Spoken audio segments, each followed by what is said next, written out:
코로나19 이 전염병 시대다 보니까 뉴스를 들어보니까 가장 심한 데가 저 미국 완전 강대국 미국이요.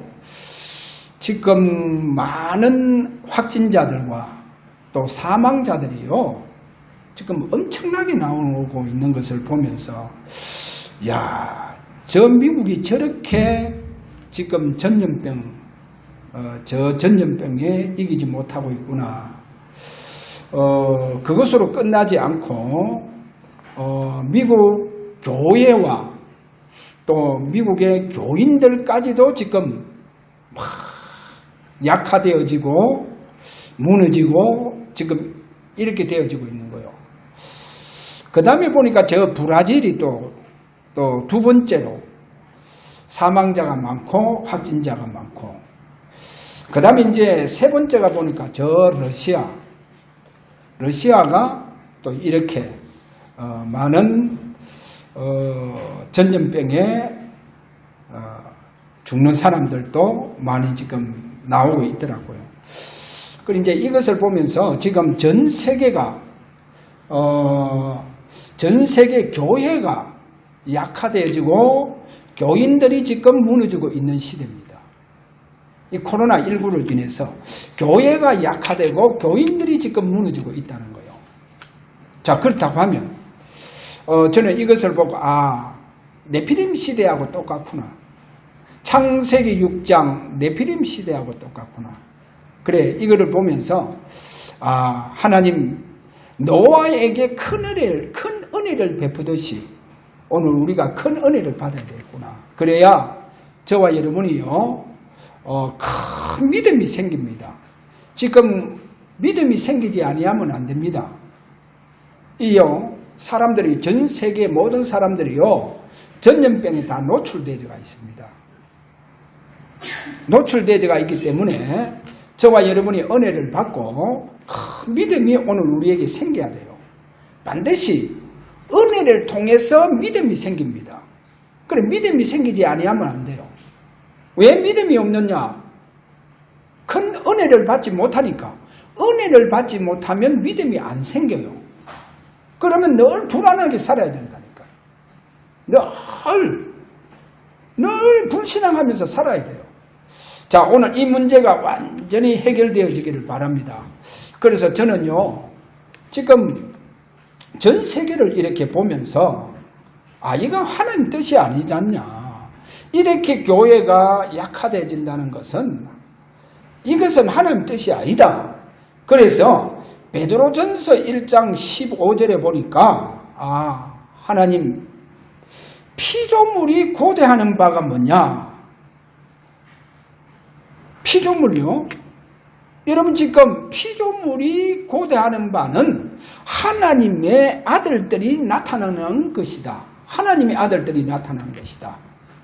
그래서 오늘요, 여러분 큰 은혜 받으시고 하나님의 자녀의 축복을 완전히 회복하는 귀한 예배가 되어지시기를 바랍니다. 이 하나님의 자녀, 오늘 이 축복을 완전히 회복하시길 바랍니다. 왜 로마서 8장 19절에 그리 말씀하겠어요? 이 피조물이 고대하는 바, 지금 하나님의 아들들이 일어나야 돼요. 할렐루야. 이 하나님의 아들들이 나타나야 된다. 그리고 말세에 베드로전서 1장 15절에 가서 보면 말세에 하나님의 능력으로 다 보호하신다는 거예요. 하나님 자녀들 보호하십니다. 할렐루야. 어떤 전염병이든 저와 여러분 하나님의 자녀를 보호하십니다. 하나님 성경은 그렇게 말씀을 해놓았어요. 특별히 이 말세에 하나님의 능력을 가지고 하나님의 자녀들 보호하십니다. 자, 이 보호의 축복이 여러분 일어나시길 바랍니다. 그래서 지난주 우리의 불가능한 것은 하나님의 방법이다. 무슨 방법이냐? 하나님의 능력을 체험하는 방법이다. 내 연약함이, 오히려 해결되지 않는 내 영적 문제가 그것이 하나님의 능력으로 해결되어지구나. 그래, 그 방법이구나. 그래서 내게 남다른 영적 문제를 집어넣었구나. 뭐를 체험해라고? 하나님 능력 체험해라고. 할렐루야. 오늘 여러분 하나님 능력 체험해보면요, 흑암이 다 무너져 봅니다. 하나님 능력 체험해보면요, 흑암이 다 무너져요. 오늘 하나님의 능력을 체험할 수 있는 은혜가 넘치는 귀한 예배가 되어지시기를 바랍니다. 자, 그래서 오늘 본문은요, 제가 볼 때 조금 중요하지 않나 그렇게 생각합니다. 첫 번째, 하나님의 은혜를 통해서 큰 믿음을 회복하려고 하면 저와 여러분이 결단이 중요하다. 그래서 오늘 창세기 13장 1절에서 13절 여기에 결단입니다. 그래서 오늘 제목이 뭐냐? 예배의 사람. 그래, 제단의 사람이라 하죠. 아브라함 보고 제단의 사람, 예배의 사람이라 합니다.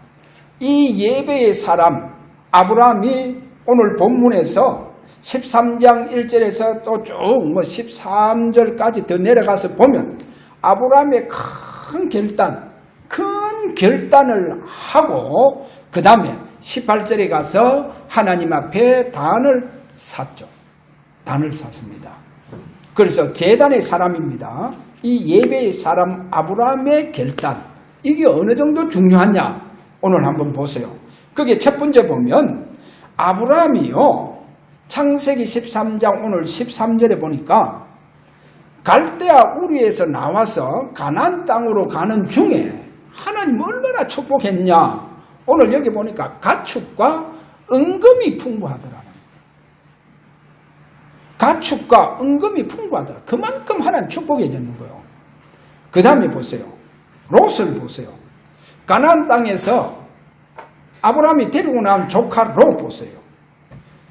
그 13장 5절에 가서 보니까 롯도 양과 소와 장막이 있으므로, 여기 장막이 있으므로 이 말이요, 어떻게 보면 이 가정이 준비된 롯입니다. 롯이 다 가정 이룰 수 있는, 이런 큰 가정을 이룰 수 있는 준비된 롯, 바로 그 말씀을 말하죠. 자, 아브라함도 거부죠. 롯도 큰 가정을 이룰 수 있는 이렇게 준비된 롯. 이러다 보니까 그 롯의 목자와 아브라함의 목자가요, 주인의 이 가축들 서로 물을 많이 먹이기 위해서 물 쟁탈전이 막 일어났는 거예요. 그래, 이 다툼이 막 일어났다는 거예요. 이 다툼이 일어났어요. 자, 이때 아브라함이 결단을 오늘 합니다. 아브라함이 결단을 하는데 롯을 부릅니다.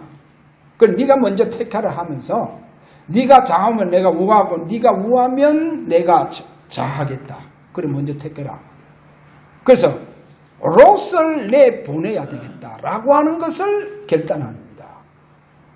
왜 이게요 그렇게 중요한 결단이냐? 아브라함이 롯을 데리고 나올 때는 실제로 양자로 삼아서 데리고 나왔는 거예요. 양자. 그 양자 왜 삼아요? 내 재산 다 네 거다. 그럼 지금 아브라함 여기 보세요. 가축들과 은금이 풍부하더라. 큰 풍부하더라. 자, 롯을 갈대아 우르에서 나올 때 양자로 삼아서 데리고 나왔잖아요. 나왔어요. 그런데 아브라함이 결단합니다. 내보내야 되겠다. 그래, 롯을 내보내야 되겠다. 여기서요, 아주 중요합니다. 이 양자 같은 롯을 내보내야 되겠다. 왜 그런 줄 압니까? 아브라함의 가문의 실제로 상속자는 아닙니다. 여러분, 그 롯은 성경에 보면 그 베드로가 정확하게 이 롯에 대해서 말씀하고 있죠. 베드로전서 2장 7절과 8절에 가서 보면 롯도 구원받은 자를 하는 거예요. 의로운 롯이라고 하잖아요. 그래서 롯이 구원받은 자입니다. 구원받은 자인데 아브라함의 가문 속에 상속자가 받는 피언약하고는 상관이 없다는 거예요. 그겁니다. 구원은 받았어요. 롯이 구원을 받았다니까요. 그럼 구원받았으면 됐잖아요. 그러나 아브라함 가문 속에 중요한 언약이 흐르잖아요. 이 언약이 뭡니까? 원조의 언약입니다. 그 원조의 피언약을 이어갈 상속자가는 아니다는 거예요. 이 부분을 잡아야 됩니다. 그래서 상속자가 아니에요. 피언약의 상속자가 아니다니까요. 창세기 3장 15절 아브라함에게 주셨던 하나님의 여자의 후손이라고 하는 피언약을 말합니다. 그래 이거를 보고 피복음이라 하죠. 이 피복음. 그래 이 피복음을 이어나갈 상속자가 아니다는 거예요. 구원받은 자는 분명한데 아니다는 거죠. 그래 요에 대해서 창세기 15장 6절에 가보면 아브라함이 이 중요한 상속자에 대해서 이 부분을 하나님께 믿게 되어져요. 그래서 그 믿음을 보고 하나님께서 의롭게 여기시더라. 그렇게 말씀합니다. 자, 그러면 두 번째로 넘어갑니다. 큰 두 번째로 피언약의 이 원조, 이 언약의 중요성을 창세기 15장 1절에서 21절에까지 가서 우리가 봐야 됩니다. 그렇게 창세기 15장 전장을 보면서 여기에 원조들이 잡았던 원조의 피복음, 피언약 이 중요성을 우리가 오늘 잡아야 됩니다.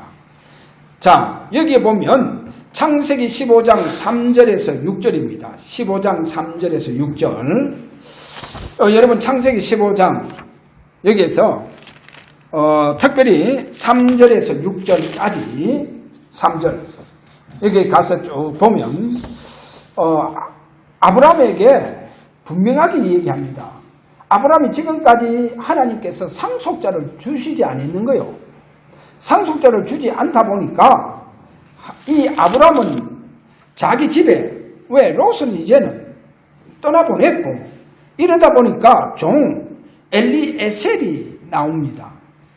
그래 엘리에셀이 이제 나의 모든 재산을 이어갈 수 있는 상속자구나 이렇게 생각했어요. 나의 모든 재산을 이어갈 상속자구나. 왜? 하나님 씨를 주지 아니하니까. 자, 이게 이제 아브라함의 육신적인 생각이잖아요. 하나님께서 말하는 이 씨, 하나님께서 이 약속의 씨, 그리고 이 상속자는 그 어떤 육신적인 물질적인 재산이 아니에요. 그거를 이어갈 상속자가 아니다니까요. 물론 그것도 포함되어가 있겠지만 그러나 하나님께서 내게 네 몸에서 나야 할 상속자를 내가 주겠다. 그 씨를 주겠다는 거예요. 그래 이것을 이제 아브라함이 오늘 믿게 되어지는 거예요. 그게 6절에 하잖아요.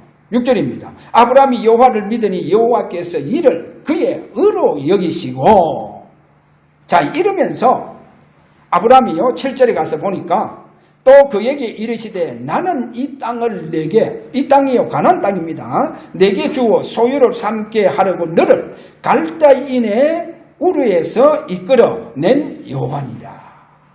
그러니까 이제 아브라함이요 하나님 그러면 내가 이 땅의 소유를 받을 것이 무엇으로 알리까 하니까 9절에 가서 보니까 나를 위하여 범죄를 드리라 제사를 드리라는 거예요. 거기에 보면 3년 된 암소 3년 된 암염소 3년 된 수양과 산비둘기와 집비둘기 새끼를 가져올지니라. 그래 제사를 드리라는 거예요. 그래서 아브라함이 이제 상속자를 놓고 또 가나안 땅을 놓고 하나님 앞에 언약적인 체계를 하는 예배를 드려요. 그래, 이 예배는 짐승의 중간을 쪼개야 돼요. 중간을 쪼개서 마주 보도록 해놓고 약속한 자와 실제로 그 짐승 사이로 왕래하는 거예요. 지나가면서 약속하는 거예요. 그러면 이제 약속이 체결되는 거예요. 그 나중에 보면 이 하나님께서 불이 내려서 그 짐승의 쪼갠 사이로 불이 통과합니다. 체결되어지는 거예요.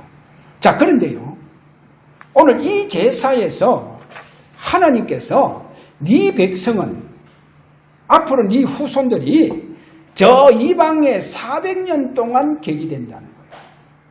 그래, 객이되었다가 나중에 큰 재물을 가지고 나올 것이다. 큰 재물을 가지고 나올 것이고, 그러면 네 후손들에게 그거로 끝나지 않는다. 네 후손들에게 그것이 끝나지 않고 저 애국강 하수로부터 시작해서 저 큰 강 유브레데 강까지 내가 네 자손들에게 다 주겠다는 거예요. 그러면 그 당시 뭡니까? 지구 끝을 말해요.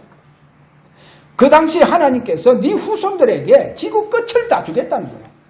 세계 복음화의 축복을 다 주겠다는 거예요. 할렐루야. 자, 그러면 왜 하나님께서 이스라엘 백성, 특별히 아브라함의 그 자손들을 이방에 400년 동안 객이 될 것을 그렇게 말씀하느냐? 그럼 그 이방이 어디냐? 애굽 나라입니다. 여러분 여기 잘 알아야 됩니다. 그 당시 애굽은요, 성경이 이렇게 표현하고 있습니다. 롯이 소돔과 고모라를 선택할 때 성경에 어떻게 말씀합니까? 성경에서요, 롯이 소돔과 고모라를 선택할 때에 성경은 그렇게 말합니다. 여호와의 동상 같고 애굽 땅 같으라, 그렇게 말씀했죠.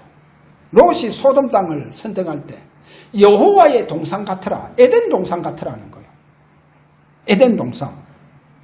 그래, 여호와의 동상 같고 애굽 땅 같으라 이랬거든요. 그래, 애굽 땅은 뭐를 말합니까? 여호와의 동상 같은, 그와 같은 그 시대의 가장 풍부한 땅입니다. 막 풍부한 땅이에요. 그런데 아셔야 됩니다. 그 애굽 땅이 아무리 에돔 동상 같아 한다 할지라도 애굽 땅이 그 시대의 중심지가 아닙니다. 애굽 땅이 그 시대의 중심지가 아니고 그 시대의 중심지가 어디냐? 가나안 땅이라는 거예요. 가나안 땅이라는 겁니다. 왜? 그것을 아브라함에게 말씀했다니까요. 내가 이 땅을 네게 소유로 주려고 저 갈대아 우리에서, 갈대아 인의 손에서 내가 너를 이끌어냈다. 그렇게 얘기한다니까요. 그래서 애굽 땅이 그 시대의 중심지가 아니에요. 중심지가 아니고 그 시대의 중심지는 비록 척박한 땅이라 한다 할지라도 가나안 땅이에요. 할렐루야. 그래서 그러면 왜 애굽 땅에서 400년 동안 노예가 되느냐? 결국은 뭡니까? 아브라함이 잡았던 그 원조의 피복음을, 이 피복음을 놓쳤다는 거예요. 이거를 약하다 보니까 그 강대국 애굽에서 노예가 되는 거예요. 그래서 하나님 돌보셔야 된다니까요. 이 백성들을. 하나님 이 백성들을 돌보시면 안 된다니까요. 자, 그래서 오늘 이런 의미에서 저와 여러분이 보셔야 됩니다. 자, 이래서 아브라함이요, 여기에 보면 제사드렸는데 뭘 하나 딱 소원이 치가 봤을까? 다 중간을 쪼갰는데, 다 중간 쪼갰잖아요. 그 새새끼. 그래, 새새끼 뭐 주먹비 말하잖아요. 이거는요, 근데 레위기 1장에 가서 보면, 레위기 그 1장 14절입니까? 그 17절까지 가서 보면 뭐라고 해놨냐? 하나님 앞에 새도 드릴 때 반드시 목을 비틀어야 되는 거예요. 그걸 목을 끊는 거예요. 비틀어서. 그래서 그 목을 비틀면 피가 나오잖아요. 그 피를 단에 뿌리는 거예요. 그리고 새의 그 날개죽지 있죠. 그 날개죽지를 해서 중간을 쪼개는 거예요. 그걸 다 쪼개지 말았다니까요. 벌려놔라는 거예요. 그래, 그 작업을 해야 돼요. 아브라함이. 그 작업을 해야 되는데 이거를 소홀히 지켜버리고 새는 그냥 막 통째로 들이뿌는 거예요. 통째로 들이붓다니까. 그래, 이 중요한 핏뿌림이 없었다는 거예요. 핏뿌림 굉장히 중요하잖아요. 핏뿌림이 뭡니까? 원조들에게 주셨던 피복음을 말한다는 거예요. 피복음. 그것 때문에 넣어야 되느냐? 하나님 그것 때문에 이스라엘 백성들을 400년 노예시키느냐? 다른 분들 그렇게 또 얘기하신 분들도 있어요. 그런데 성경은요, 뭐를 중요하게 말씀하느냐? 아브라함이 새를 중간을 쪼개고 목을 비틀어서 피를 뿌리지 아니했다. 그래서 400년 동안 노예됐다. 그렇게 대체로 많이 얘기를 해요. 저는 거기에 동의 안 합니다. 왜냐? 뭐를 보여주느냐? 모든 제사는요, 레위기에 보면 5대 대제사가 나옵니다. 모든 제사, 심지어 피가 없는 감사제, 그걸 곡식을 빻아서 드리는 겁니다. 가루를 드린다니까. 그 피가 뭐가 있습니까? 피가 드리는 거 아니고 곡식을 드리잖아요. 비록 곡식을 빻아서 가루를 드린다 할지라도 그 가루 제물 속에는 피 언약이 흐른다는 거예요. 그래, 그거를 하나님 우리에게 설명한다니까요. 아브라함이 날개쪽지 거기에서 중간을 벌려놓고 그거 피 뿌리지. 그래서 400년 동안 네 후손이 노예됐다. 피복음을 놓쳐서. 그러면 그럼 피를 안 뿌렸다고 해서 그러면 곡식은 어떻게 하렵니까? 곡식 드리는 감사된데. 그래서요, 모든 제사는 오실 메시아의 십자가의 대속의 죽음을 상징하고 있습니다. 모든 제사가. 그래서 오늘 하나님께서 아브라함에게 주시는 메시지, 네 후손이 400년 동안 계기되어서 애굽에서 가나안 땅으로, 애굽에서 가나안 땅이다. 설명은 그겁니다. 그래서 애굽이 중심지가 아니다.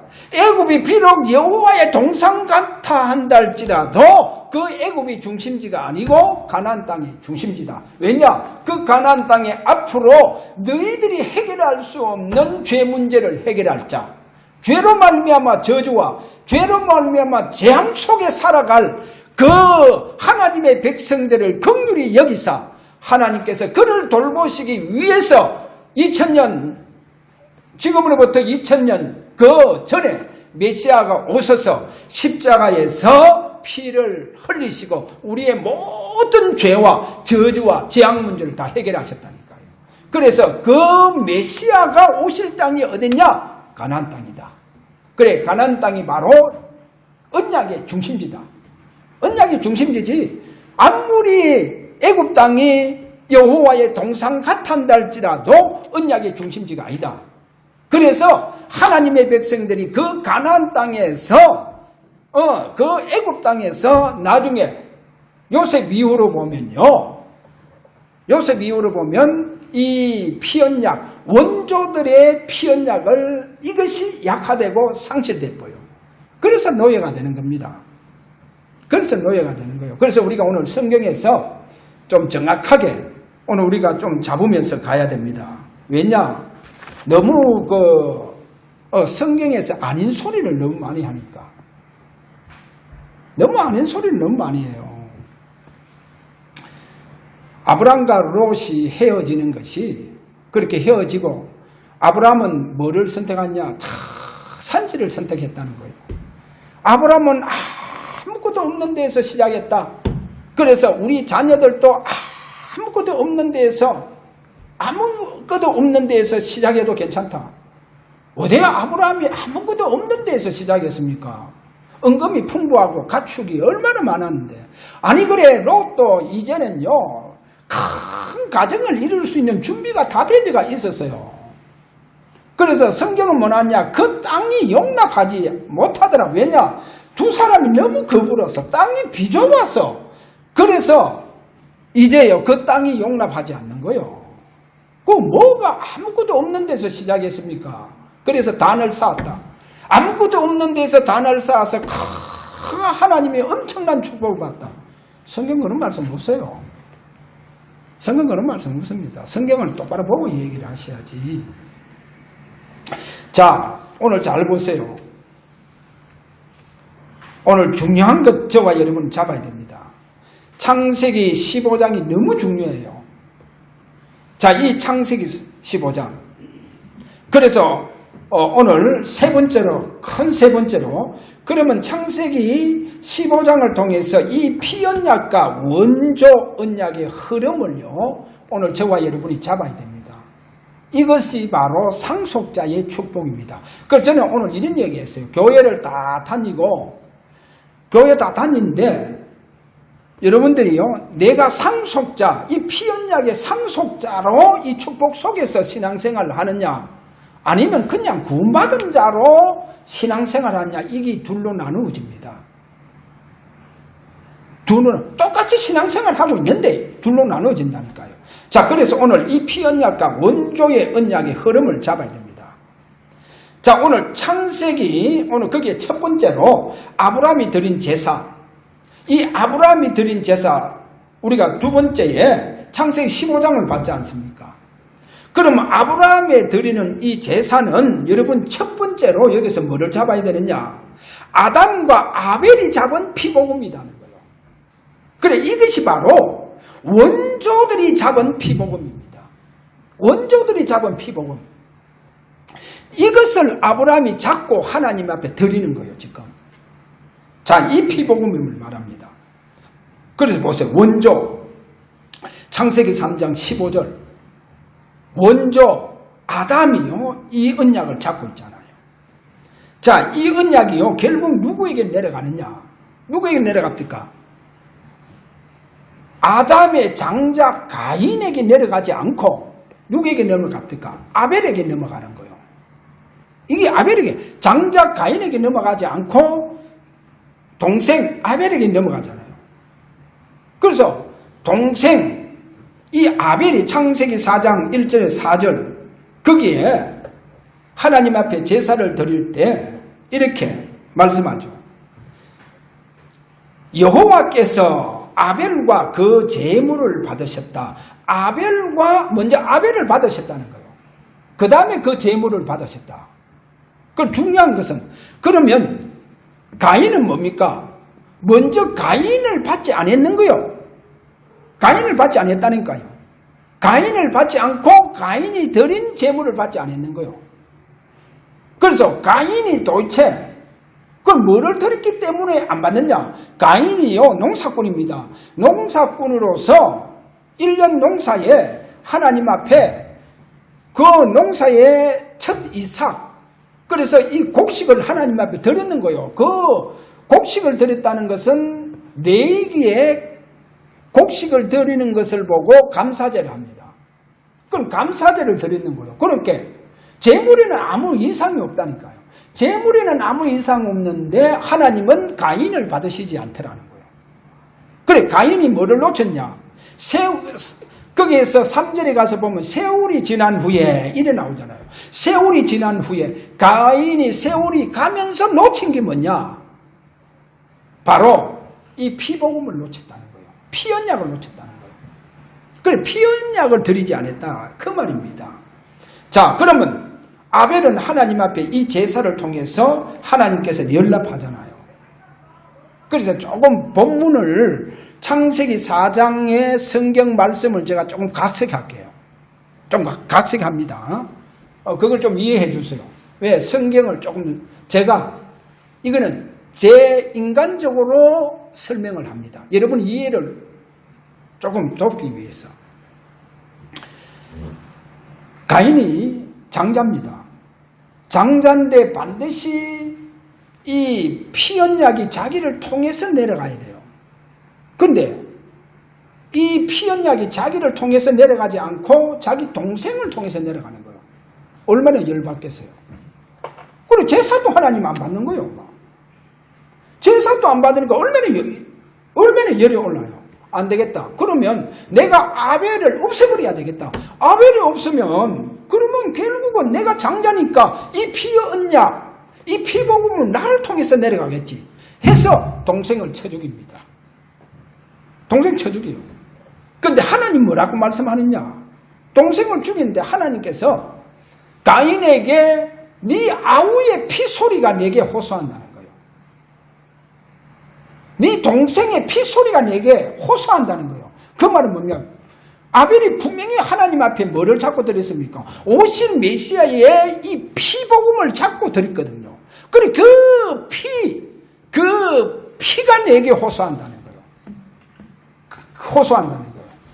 그래서요, 하나님께서 이 아벨 대신에 이 피복음을 하나님께서 셋을 통해서 이것을 이어내려가도록 만듭니다. 이 피복음이요, 셋을 통해서. 자, 이 셋을 통해서 이게 흘러내려가요. 그 다음에 성경에 보면요, 노아가 너무 큰 은혜 받습니다. 그래, 노아를 통해서 이 피복음이요, 이게 전달되어집니다. 이렇게 전달되어지면서 이 피복음이 결국 어디로 들어가느냐? 내 족장 속으로 들어갑니다. 여러분, 내 족장은 누굽니까? 아브라함, 이삭, 야곱, 요셉. 내 족장 속으로 들어가는 거예요. 그러면서 나중에 보면요, 이 피복음을 잡은 요셉이 어디로 갑니까? 애굽으로 내려간다니까요. 요셉이 애굽으로 내려갑니다. 그래서 이 피언약을 잡은 요셉이 이 애굽에 내려가서 그 애굽에서 완전히 피언약의 그 역사가 일어나죠. 피언약의 역사가 일어납니다. 자, 그런데 요셉 이후가 이제 문제죠. 출애굽기 1장 8절에서 이렇게 말씀합니다. 여러분, 출애굽기 1장 8절, 요셉을 알지 못하는 새 왕이 일어나. 요셉이 알지 못한 새 왕. 그래서 조금 여러분에게 이 말씀을 조금 이해를 뒀습니다. 여기에 요셉을 알지 못하는 새 왕이 일어났다. 요셉은 애굽 역사에 애굽의 역사에 기록된 인물입니다. 그래서 요셉은 역사적인 인물이요. 애굽의 역사적인 인물입니다. 그러면 여기에 새 왕이 일어났잖아요. 그럼 이 새 왕이 태자 때에 자기 선조의 열왕에 대해서 모든 것을 연구합니다. 가르침을 받아요. 스승으로부터. 그러면 요셉을 모르냐? 요셉을 모르는 게 아닙니다. 그런데 왜 요셉을 모르는 새 왕이 일어났냐? 이 말이 뭐냐? 이 말은 이스라엘 백성들이 이제 피언약을 다 놓쳤다는 거예요. 그 말을 말하는 겁니다. 그래, 그거를 표현하기 위해서 요셉을 알지 못하는 새 왕, 요셉을 알지 못한. 요셉은 뭐를요 잡고 갔습니까? 피복음을, 피언약, 원조의 피복음을 잡고 내려갔다니까요. 왜? 그 원조의 피복음이 누구에게? 요셉이 상속자니까 그 속으로 들어가는 거예요. 그래서 이 복음을 잡고 요셉은 내려가는 거예요. 그런데 이제 요셉 이후로 이 피복음, 원조의 피복음이요, 이스라엘 백성들에게 약화되는 거예요. 약화되니까 이제 노예 속으로 들어갔다는 거예요. 이렇게 400년 동안 노예 생활을 하면서 이 백성들이요, 비로소 이제 하나님 앞에 부르짖어요. 너무 큰 노동을 인해 부르짖습니다. 그런데 성경 보세요. 출애굽기 2장 23절과 25절에 보면 너무 중요한 말씀합니다. 그래서 하나님이요, 하나님의 백성들을 돌보셔야 되는 거예요. 하나님의 백성들에게 은혜를 베풀어 주셔야 된다는 겁니다. 그래서 그 은혜를 베풀어 주시기 위해서, 그들을 돌보시기 위해서 그들이요, 큰 노동 속에서 하나님께 비로소 부르짖는 거예요. 하나님 앞에. 이렇게 하나님께 부르짖을 때 하나님의 그들의 부르짖음을 들으시고, 성경 그리 말하죠. 아브라함과 이삭과 야곱에게 세우신 언약을 기억하사 이래 나오잖아요. 그래서 이스라엘 백성들을 돌보시더라. 이스라엘 백성들 돌보시는 거예요. 그래서 이제 모세를 일으키는 거예요. 하나님 모세를 일으켜서. 그래서 모세를 일으켜서 모세가 이제 이스라엘 백성들에게 원조의 이 피복음을 설명합니다. 피복음. 그것이 우리가 출애굽기 12장 1절 14절로 나오는 바로 어린 양 좌우문술주의 그 피를 바르는 거예요. 그래 이스라엘 백성 설명이 되고 자신도 출애굽기 3장 18절에 바로 그 피 언약을 잡는 거죠. 피 제사를 드리는 거죠. 자, 이래서 이제 이스라엘 백성들이 애굽에서 빠져나오는 이 부분을 보여주고 있습니다. 그래서 창세기 15장이 어디로까지 연결되어집니까? 출애굽기 2장 23절 25절까지 여러분이 보시면서 오늘 이 피복음이 너무 중요하구나. 이걸 잡아야 됩니다. 왜 그러냐? 결론적으로 제가 이 얘기합니다. 그래서 이 피복음을 감난산에서 예수님께서 성령의 기름 부음 속에서 앞으로 땅끝까지 이 복음을 전가할 수 있는 증인이 되리라. 그렇게 설명을 합니다. 그래서 오늘 저와 여러분이요, 우리가 이 땅에서 많은 사람들이 신앙생활을 하고 있습니다. 많은 사람들이 신앙생활하는데 다 둘로 갈라집니다. 어떤 사람들 그냥 구원으로 구원받은 자로서 끝납니다. 그냥 구원받은 자로 끝나고, 그러나 우리는 이삭과 같은 원조들이 잡은 이 피복음을 우리는 전달해야 할 상속자로 내려가는 거예요. 그래서 땅끝까지 이 복음을 땅끝까지 전가하는 증인이 되어져야 된다는 거예요. 그래 이 상속자의 축복 속에 오늘도 우리 주사랑 교회와 우리 렘넌트와 우리 성도들은 이 축복을 가지고 있다는 거. 할렐루야. 그래서 오늘부터 저와 여러분 모든 예배 속에 하나님 여러분의 큰 은혜를 베풀어 주실 것입니다. 큰 은혜. 왜? 이 상속자의 축복 속에 있기 때문에. 자, 그래서 여러분에게 앞으로 큰 믿음을 주실 것입니다. 그래, 그 큰 믿음을 가지고 땅끝까지 이 복음을 증거하는 일에 여러분은 가장 하나님 앞에 여러분 삶을 들이시기를 바랍니다. 그래서 귀한 증인 되기를 주의 이름으로 축원합니다.